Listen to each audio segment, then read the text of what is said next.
Approximately 4 days after the Odyssey lander established contact with the moon, tangible images of the lander on the lunar surface finally emerged. These included distant shots captured by NASA's Lunar Reconnaissance Orbiter, supplemented by onboard cameras. Regrettably, the image quality still falls short of ideal standards.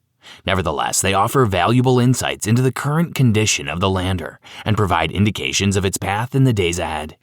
What factors contribute to the suboptimal quality of images received from the Odyssey lander on the moon's surface?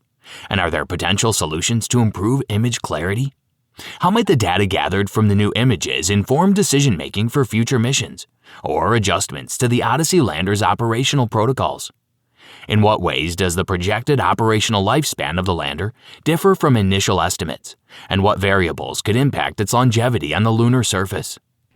In this video, we will delve deeper into the significance of these new images, the insights they provide, the impending lunar night, and more.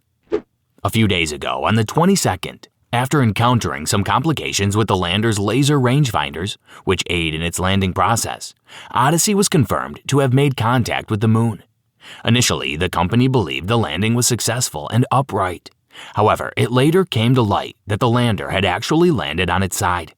Additionally, apart from images leading up to the landing attempt, no images of the lander on the surface had been received until earlier this morning, when Intuitive Machines finally released a few images, sourced from both a separate moon orbiter and onboard cameras. In the first image, albeit of low quality, the lander is partially visible. The company stated, after understanding the end-to-end communication requirements, Odyssey sent images from the lunar surface of its vertical descent to its mailer, a landing site representing the furthest south any vehicle has been able to land on the moon and establish communication with ground controls. However, due to the image's quality, it's challenging to discern the exact position or state of the lander. In a second onboard image, captured not long before the actual touchdown attempt, the lander's view is depicted. Odyssey took this image approximately 35 seconds after pitching over during its approach to the landing site. The camera is positioned on the starboard side of the lander.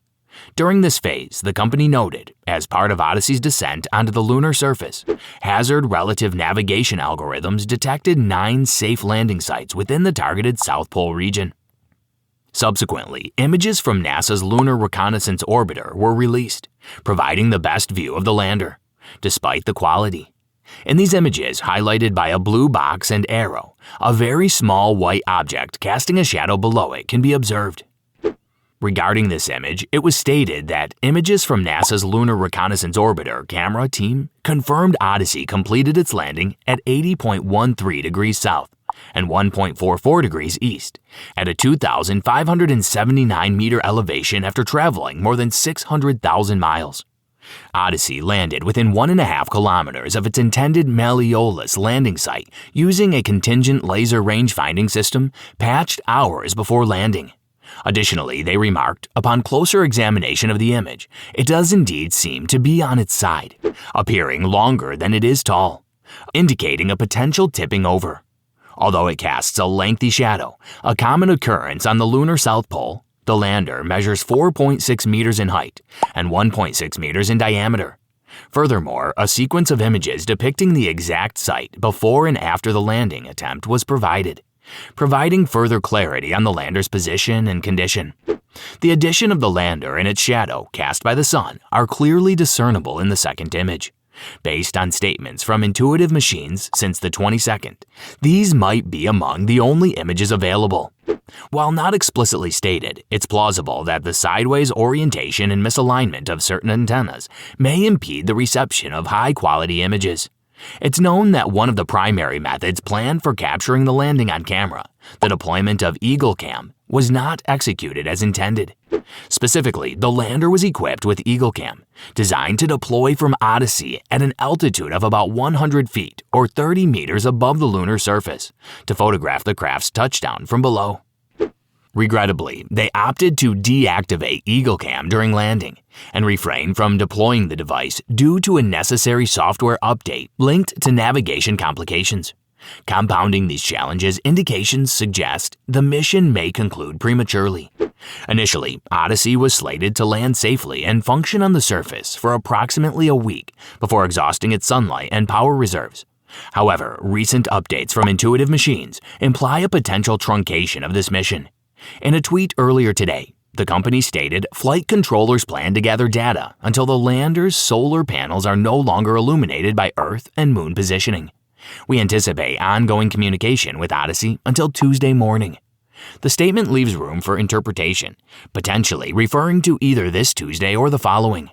Considering it is Monday afternoon, the former scenario would imply Odyssey has roughly 16 hours or so remaining before cessation of operations. This would represent an earlier conclusion than initially anticipated and hoped for regarding the lander's operational lifespan. Intuitive Machines projected that the lander would function for approximately 7 days until the lunar night descends upon the south pole of the moon, rendering Odyssey inoperative. Moreover, during a recent briefing, the CEO of IM suggested that under the best-case scenario, the lander could operate for 9 to 10 days after landing. Considering the sideways orientation in the landing date of the 22nd, 10 days later would be March 3rd, and the following Tuesday, the 5th, would mark 12 days since landing.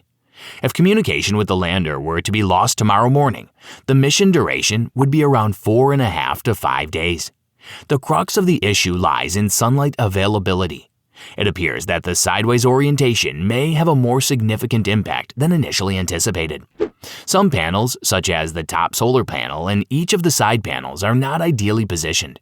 Although they are still collecting energy, their orientation and position are far less efficient, potentially shortening the lander's lifespan. According to Intuitive Machines, when the mission was planned, the lander was not engineered to endure the lunar night and relies on sunlight for power via its solar panels. It's noteworthy that a complete lunar day spans 28.3 Earth days, comprising 14.15 days of sunlight and an equal duration of darkness. When the lander made contact with the moon around what could be termed lunar noon, approximately 7 Earth days after lunar sunrise, it had roughly 7 remaining Earth days of sunlight before the subsequent lunar sunset for that lunar day. Consequently, the Odyssey system has been configured to cease operations entirely once the sun finally sets over the landing site after 7 days. This development isn't ideal for the lander, which likely required as much time as possible to conduct various scientific endeavors and gather additional data. So, thanks for watching, and stay tuned for more videos.